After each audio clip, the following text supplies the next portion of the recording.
Welcome to Cooking with Black Iron, presented by Black Iron Cookware, hosted by David Carbone.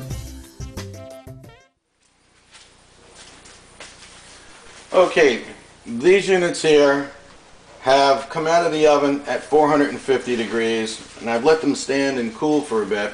I take a beat up old oven mitt. I just throw this paper towel in there because it's going to get manipulated with oil on the handle and whatever have you. I have the baking tray here, which I'll explain in just a moment. I'll show you. Let me just go ahead and get a little bit of this saturated and coat it up with an oil. Now, this pan had been with another owner, previously seasoned. Don't know what they used. I cleaned it. You can see there's no gunk, no buildup on the unit. You know, you can be pretty generous with the amount of oil you use. The rag's going to absorb a lot, and it's going to be distributed amongst the other items. As long as your rag is clean, you know, continue to use it. If it starts to fall apart, then you may want to consider using a different rag. Typically, if you did a good job cleaning your pans, your saturated oil rags are going to hold up for quite some time. Now, this is why I go ahead and put the paper towel over the oven mitt so it doesn't get filled with oil.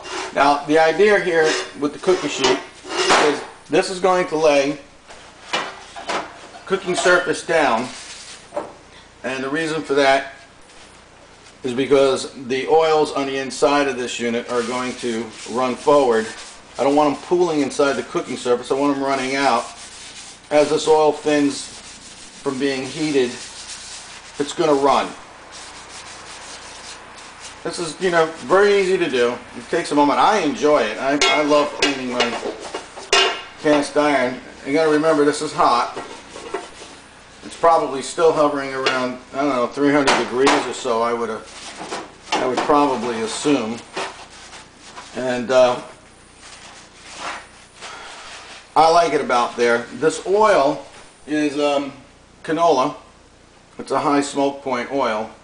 300 degrees is about where it starts to smoke. So the oven is set at 250, which is 50 degrees below its smoke point, and that will keep it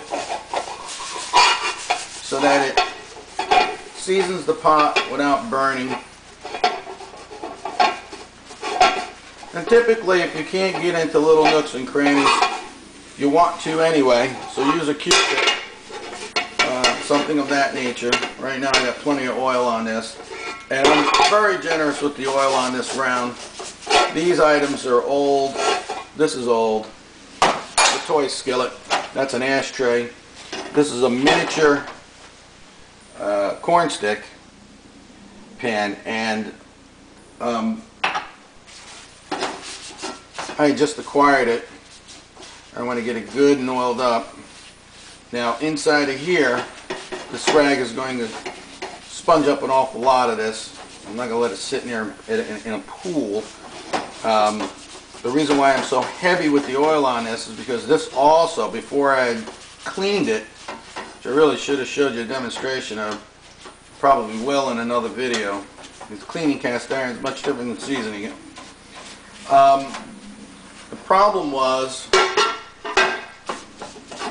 it's very dry and it's been laying around, and cast iron starves to be taken care of. It loves its oil, you know, loves to be cooked in, loves heat, you know, and it's exercise for it. So we're going to go right ahead and finish coating this up, you know, get this done. Alright, these beauties, they're done. As you can see, you know, all that oil ran out. It's on the back end of the other skillet. Try to be resourceful. No point in wasting this stuff. And you can see one paper towel, okay, did all of these units here. And one thing you want to keep in mind is there's a certain pace. If you get vigorous and with a lot of pressure, you're going to break your towels up, so you'll go through more of them. It's up to you. You can see already with all the oil I've saturated with this pan is still being as hot as it is and porous as it is. It's just absorbing the oils into it. And what I'm going to do is bake these up at 250 in the oven, and I'm going to leave these in there for about 25 minutes to a half hour. I'm going to pull them back out, and I'm going to wipe this excess oil off and clean the cookie sheet. They'll be a little easier to handle then too, because they'll probably be about 75 degrees cooler than they are now, at least 50 degrees cooler, because I can tell they're about 300 degrees in my hand, but I'm used to, you know, handling them. So if you want to wait for them to be a little cooler, go ahead. Me personally, I like them when the pores are open and the oil's not quite at a smoke point, so that's good. Because if they're at 450 degrees and you add the oil to it, the oil's going to bubble. I mean, it's literally going to start to cook. I mean, it's not the result we're looking for. So I'm going to go ahead and add these back to the oven. There we go. I placed these in the oven. Oven's at 250. I'm just going to let them stand in there for about an hour, and we'll come back to this. Black Iron Grill is one of our proud sponsors. Cook with Black Iron, enjoy each meal you cook, and always share with the lions.